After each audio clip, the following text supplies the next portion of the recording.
Good evening everyone. As you can see in the screen, हमारा आज का video PPF public provident fund scheme के बारे में है, जो कि एक गवर्नमेंट के द्वारा लॉन्च की गई स्कीम है. After watching this video your thought process about investing may change. आपके जो इन्वेस्टिंग के बारे में थॉट प्रोसेस है वो चेंज होने वाली है. So let's start. What is we will start by thinking कि व्हाट इज़ पीपीएफ. पीपीएफ है क्या? The public provident fund was a scheme launch in 1968 में. 68 तो 1968 में लॉन्च हुई थी. बाई नेशनल सेविंग्स इंस्टीट्यूट ने लॉन्च की थी. और इनिशियली ये पोस्ट ऑफिस में शुरू हुई थी और धीरे धीरे ये अभी इस समय पे गवर्नमेंट ने बैंक्स को भी ऑथराइज़ कर दिया कि वो पीपीएफ अकाउंट खोल सकते हैं. अब गवर्नमेंट ऑफ इंडिया खुद पीपीएफ अकाउंट को बैकअप करती है और तो हैंस इसके जो रिटर्न्स हैं वो गारंटीड हैं. पीपीएफ एक जैसे हमने सुना होगा कि हम रिकरिंग डिपॉजिट्स आरडी में इन्वेस्ट करते हैं. काफ़ी लोग हर महीने कुछ पैसे जमा डालते हैं, 1000 2000 5000, और उसी तरीके की उसमें एक फिक्स्ड रिटर्न है. सेम वैसे सुकन्या समृद्धि योजना और नेशनल सेविंग सर्टिफिकेट, इनमें रिटर्न्स फिक्स्ड हैं. और ये ट्रिपल ई कैटेगरी में आती है स्कीम, जिसको कहते हैं एग्जेम्प्ट कैटेगरी टैक्स पॉलिसी. इसका मतलब ये कि किसी भी टाइप के टैक्सेस से ये बाहर है. जो प्रिंसिपल अमाउंट है, मेचोरिटी अमाउंट है और जो इसका इंटरेस्ट है वो भी एग्जेम्प्टेड है. हर एक किसी भी टैक्स से एग्जेम्प्टेड है. पीपीएफ के कुछ इंपॉर्टेंट फैक्ट्स क्या हैं? Q4 FY 2023-24 में इसका इंटरेस्ट रेट अभी चल रहा है 7.1%. 7.1% का इंटरेस्ट रेट इसमें आपको जमा पे मिलता है. मिनिमम इन्वेस्टमेंट अमाउंट है इसका 500 रुपये. हर महीने नहीं, साल में आपको कम से कम 500 रुपये इसमें डालने हैं. और मैक्सिमम अमाउंट आप इसमें कितना इन्वेस्ट कर सकते हैं? 1.5 लाख रुपये. 1.5 लाख रुपये से आप ज़्यादा इसमें इन्वेस्टमेंट करेंगे तो आप उसमें आपको ब्याज नहीं मिलेगा, कॉर्पस आपका ऐड हो जाएगा. टेन्योर है इसका 15 साल का. 15 साल का लॉक इन पीरियड है. 15 साल तक आप इसको लगातार जमा कर सकते हैं. साल में आप इसकी 12 किस्तें भर सकते हैं और 15 साल के बाद 5 साल के लिए आप इसे एक्सटेंड कर सकते हैं. सबसे important tax benefit, section 80C income tax act के सेक्शन 80C में आपको 1.5 लाख रुपये की इसमें एग्जेम्पशन मिलती है, जो आपको टैक्स में रियायत देती है. तो ये बहुत एक इंपॉर्टेंट फीचर है इस पीपीएफ स्कीम का. इससे एक और इम्पॉर्टेंट फीचर है जो मैं लास्ट में डिस्कस करूँगा,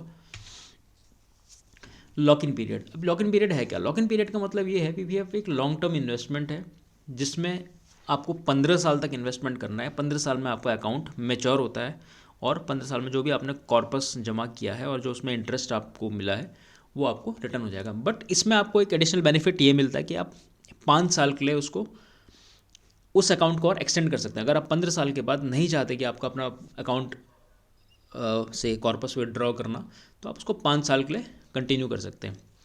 इसके बीच में प्रीमेच्योर विड्रॉल्स अलाउड हैं. अगर आपको कोई इमरजेंसी है तो प्रीमेच्योर विड्रॉल्स कुछ परसेंटेज तक अलाउड हैं. पीपीएफ का इंटरेस्ट रेट फिक्स है पहले ही गवर्नमेंट, लेकिन इसमें कुछ बीपीएस तक बीच बीच में चेंजेस करती रहती है. जब मैंने अकाउंट खुलवाया था आज से काफ़ी साल पहले तो उसमें 9% के आसपास हुआ करता था इसमें इंटरेस्ट रेट, और बट अभी रिड्यूस करते करते गवर्नमेंट इसको 7.1 तक लेके आ गई है. But still 7.1 is a better interest rate than other saving schemes. Q4 FY 23-24 में इसका 1 जनवरी से लेकर 31 मार्च 2023 तक जो इंटरेस्ट रेट था वो 7.1% था. हर एक महीने के 1 से 5 तारीख के बीच में जो भी इसका क्लोजिंग बैलेंस होता है उसके बेसिस पे इसका इंटरेस्ट कैलकुलेट होता है. और तो इसीलिए ये भी एडवाइस किया जाता है कि आप जो भी अगर इसमें कंट्रीब्यूट कर रहे हैं तो 5 तारीख से पहले कंट्रीब्यूट कर दीजिए, सो दैट आपको उसका जो ऑप्टिमम इंटरेस्ट बेनिफिट है वो आपको मिले. मिनिमम अमाउंट इसमें 500 रुपये आप सालाना जमा कर सकते हैं. अगर आप वो 500 रुपये जमा नहीं करते तो आपके जो ऑलरेडी डिपॉजिट कॉर्पस है उसमें से कुछ पैसा शायद ये स्कीम काट लेती है. मेरे सामने कभी ऐसा मैंने देखा नहीं काटते हुए, लेकिन ये प्रोविजन में है. और 1.5 लाख रुपये आप मैक्सिमम जमा कर सकते हैं. Taxation as I explain earlier same है कि आप को एटीसी में इसमें रियायत मिलती है. Loan against PPF, that is a very important interesting thing. PPF जो आपका क्लोजिंग बैलेंस है उसमें आप 25% अमाउंट के बराबर लोन ले सकते हैं और इसको धीरे धीरे करके चुका भी सकते हैं. तो ये आपको एक एडिशनल बेनिफिट इसमें मिल जाता है पीपीएफ में. अभी एलिजिबिलिटी क्या है इसकी पीपीएफ की? Only Indian resident PPF account खोल सकते हैं. एनआरआई को ये खोलना अलाउड नहीं है. लेकिन अगर कोई किसी इंडियन ने पीपीएफ अकाउंट खोला और उसके बाद वो अगर एनआरआई बन जाता है तो it is permitted by the government. Parents जो हैं अपने पेरेंट्स या गार्जियंस माइनर बच्चों के नाम पे, जो 18 साल से छोटे बच्चों के नाम पे पीपीएफ अकाउंट खोल सकते हैं, लेकिन सेपरेट जॉइंट अकाउंट्स और मल्टीपल अकाउंट्स खोलना इस स्कीम में अलाउड नहीं है। अब इसके जो मेन बेनिफिट्स हैं हमने ऑलरेडी डिस्कस किए हैं। लोएस्ट रिस्क पॉसिबल, इसमें रिस्क बहुत कम है क्योंकि गवर्नमेंट बैक्ड स्कीम है। लोएस्ट रिस्क लो है बट इंटरेस्ट भी लो है, तो जितना मतलब जो गवर्नमेंट अगर रेट 7.1 से कम कर दे तो आपको उतना ही उतना ही रिटर्न मिलेगा। हालांकि गवर्नमेंट अभी इस समय तो करने के मूड में नहीं है, लेकिन अगर गवर्नमेंट इसमें इंटरेस्ट रेट कम कर दे तो उतना मिलेगा। बट जब returns are fixed, tax rebate on money invested, जो हम पैसा जमा करते हैं उसमें टैक्स रिबेट मिलता है। कंपाउंडिंग में इसके रिटर्न्स काफ़ी ग्रेट हैं, जो हम एक कैलकुलेटर के हेल्प से सीखेंगे। जो हमने इंटरेस्ट इसमें अर्न किया है उसमें कोई टैक्स नहीं है। और फ्लेक्सिबिलिटी में इन्वेस्टमेंट है, कोई ज़रूरी नहीं आप हर महीने 1000 रुपये, 5000 रुपये, 10,000 या 12,000 रुपये डालें। आप 1000 रुपये से भी शुरू कर सकते हैं, 500 रुपये से भी शुरू कर सकते हैं, और साल में सिर्फ एक बार 1000 रुपये डाल के भी आप छोड़ सकते हैं, और अगले साल फिर अगर आप बढ़ाना चाहें तो बढ़ा सकते हैं। ऐसा कोई ज़रूरी नहीं है कि this is called flexibility of investment, तो उसमें इन्वेस्टमेंट में फ्लेक्सिबिलिटी है।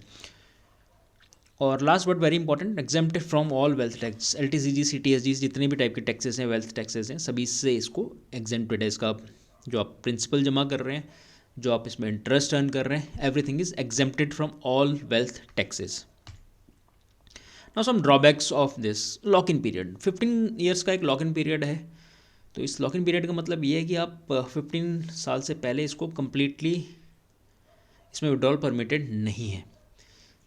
Second drawback, as I said, interest rate 7.1% is not very handsome, but still it's okay, और बाकी स्कीम से ठीक है।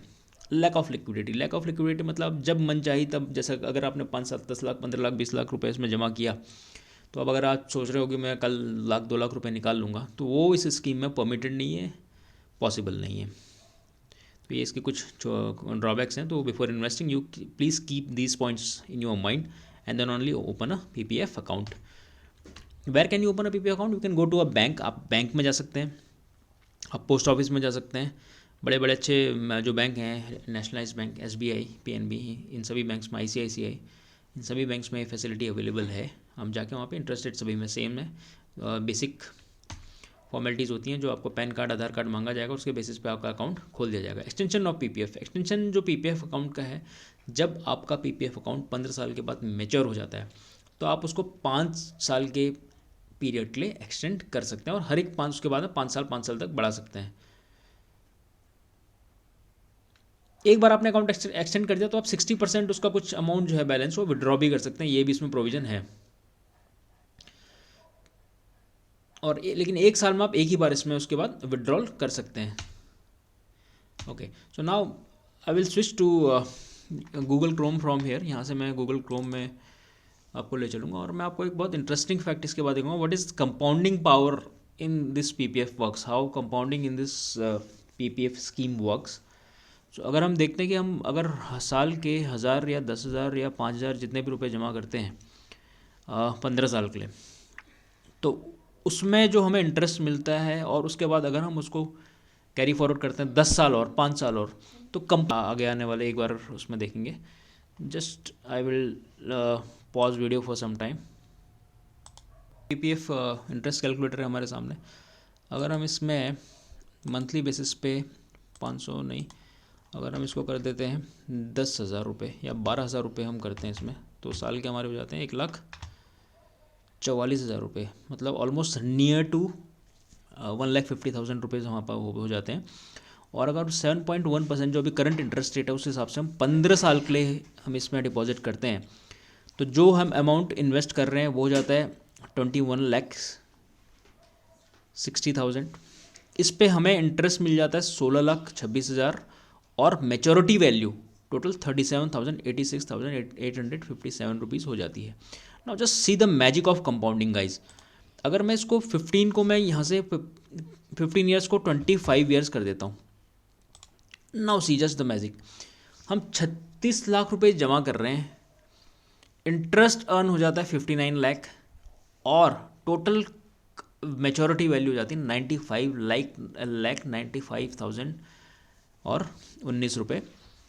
इन a time span of 25 rupees अगर मैं 12,000 रुपये जमा करता हूँ तो it is just a matter of fact कि how compounding works.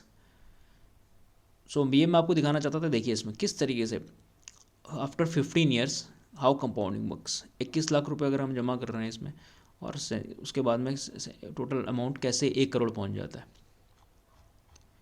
Near to 1 crore पहुंच जाता है। सो ये जो इसका इम्पॉर्टेंट फैक्ट था ये मैं डिस्कस करना चाहता था।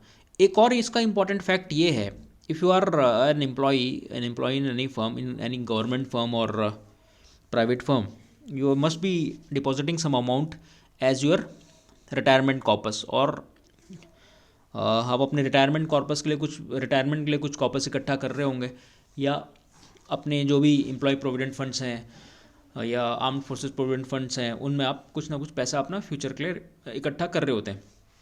सपोज एज्यूम कीजिए आपने 50 लाख रुपए इकट्ठा कर लिए उस समय पे। अब आप जब रिटायर होंगे तो जो भी आपकी एजेंसी है वो आपको पोस्ट रिटायरमेंट आपके पूरे के पूरे पैसे हाथ में पकड़ा देती है।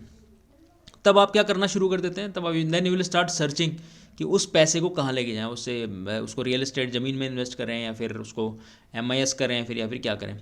अगर यही पैसे आपने पहले से ही PPF में जमा किए होते तो आपको ये सब चीज़ें सर्च करने की ज़रूरत नहीं होती, और मे बी शायद आप जाने के बाद उसका सिर्फ इंटरेस्ट खा रहे होते, सिर्फ इंटरेस्ट से आपका काम चल जा रहा होता। So this is a very interesting fact that I wanted to explain, जो मुझे लगा कि मुझे समझाना चाहिए। तो you can just give a check on to this. एक मतलब बैठ के आप सोच सकते हैं कि क्या ये सही है या गलत है। अगर आपको लगता है कि गलत है तो प्लीज़ कमेंट बॉक्स में कमेंट करके मुझे बताइए। मेरा कहना ये है कि जब हम रिटायर जा रहे होते हैं, सभी लोग अपने अपने कॉर्पसेस इकट्ठे कर रहे होते हैं, मतलब पैसा जमा कर रहे होते हैं कुछ ना कुछ बेसिकली। तो अगर जब हम रिटायर हो जाते हैं तो हमारी जो भी एजेंसीज़ हैं हमें वो पैसे दे देती हैं। अब नाउ एट दैट टाइम हम ढूंढना शुरू करते हैं कि हमें इस पैसे को कहाँ इन्वेस्ट करना है। अगर वही 50 लाख हमारे ये PPF अकाउंट में होते तो हम उसको कंटिन्यू कर सकते थे आगे भी, isn't it.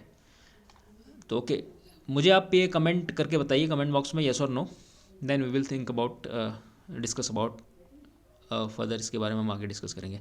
So thank you very much for listening, thank you very much, bye bye, that's all for today, bye bye.